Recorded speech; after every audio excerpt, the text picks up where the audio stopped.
Welcome to Uma சமையல். நான் இன்றைக்கி சாண்ட்விச் ப்ரெட்டு பண்ண போகிறேன்.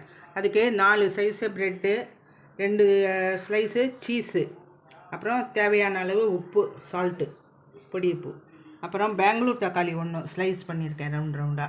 அதேமாரி வெள்ளேரி பிஞ்சு ரவுண்டாக, வெள்ளேரிக்காய் ரவுண்டாக பண்ணியிருக்கேன். ஆனியன் பெரிய வெங்காயம் 1 ஸ்லைஸ் பண்ணியிருக்கேன் ரவுண்டாக. அப்புறம் பெப்பர் பொடி, அப்புறம் அதுக்கு போட்டு எடுக்க நெய் தேவையான அளவு. இப்போ அடுப்பில் தவா வச்சுருக்கேன். தவா சூடானதும் ஒரு பிரெட் ஸ்லைஸ் வைக்கிறேன். தக்காளி பழம் ஸ்லைஸ் பண்ணது இப்படி வைக்கணும் 2.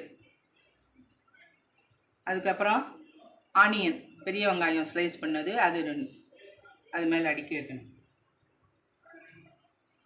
அதுக்கப்புறம் வெள்ளரிக்காய் ஸ்லைஸ் பண்ணி வச்சுனதையும் வைக்கணும். மேலே பெப்பர் பொடி, அப்புறம் அதுக்கு தேவையான சால்ட்டு.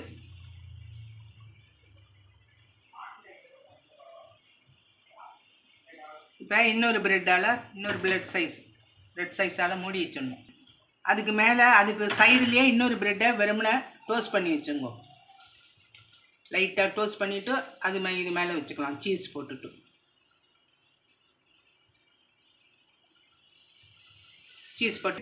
டோஸ்ட் பண்ணிக்கலாம் 2ஐயும். இப்போ இந்த ஒரு ஸ்லைஸ் ப்ரெட்டு ரோஸ்ட் ஆகிடுது. இது மேலே வைக்கிறேன்.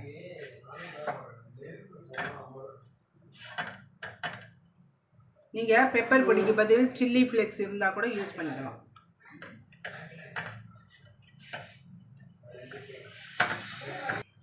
இதுக்கு சாண்ட்விச்சுக்கு ரொம்ப டோஸ்ட் வேண்டாம்.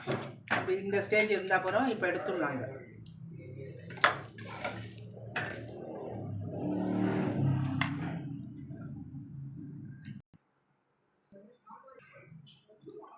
சுவையான சாண்ட்விச் ரெடி.